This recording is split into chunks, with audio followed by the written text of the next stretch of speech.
Génopole organise la 3e édition de son symposium international dédié à la bioproduction. Ce symposium se déroulera le mardi 14 décembre 2010 au Génocentre à Évry. Cette année, pour cette session, nous avons choisi d'aborder un thème très large qui nous permettra de faire le bilan de 30 années de bioproduction de molécules thérapeutiques.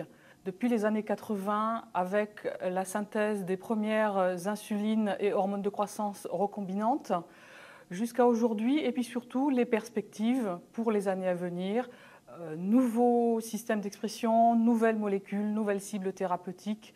Vous voyez que le spectre abordé sera très large.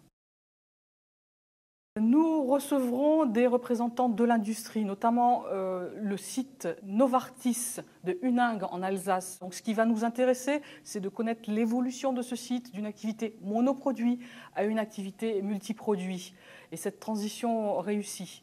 Nous recevrons également un représentant de la société Transgène qui a commencé toute petite start-up en biotech, qui est devenue une biotech et qui maintenant est peut-être considérée comme une biopharma. Donc comment dans cette société est-on passé de la paillasse à l'usine de production? Vraiment des expériences extrêmement intéressantes à partager.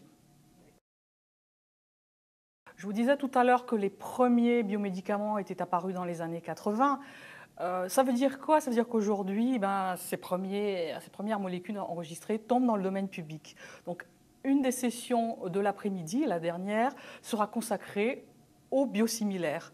Effectivement, aujourd'hui, l'industrie pharmaceutique en général se met en ordre de marche pour pouvoir accaparer ce marché des biosimilaires qui est en train de s'ouvrir. Donc nous aurons 3 beaux exposés sur ce thème.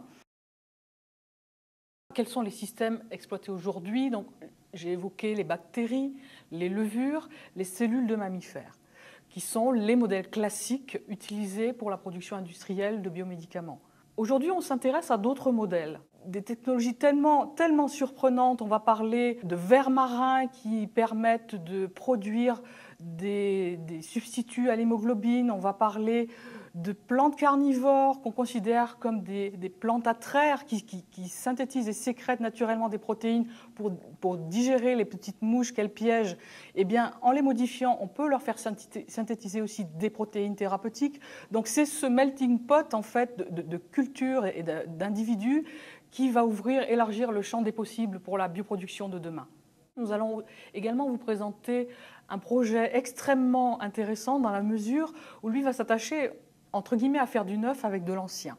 Alors qu'est-ce que je veux dire par là? C'est qu'il s'agit d'une équipe de chercheurs qui travaille sur un concept très ancien, sur le BCG que tout le monde connaît, le fameux bacille de corps. Ils arrivent à mettre en valeur des propriétés anti-inflammatoires qui étaient jusque-là relativement méconnues chez le bacille de corps. Génopole s'est engagé depuis quelques années dans la voie de la bioproduction de molécules thérapeutiques. Je vais vous citer 3 exemples concrets.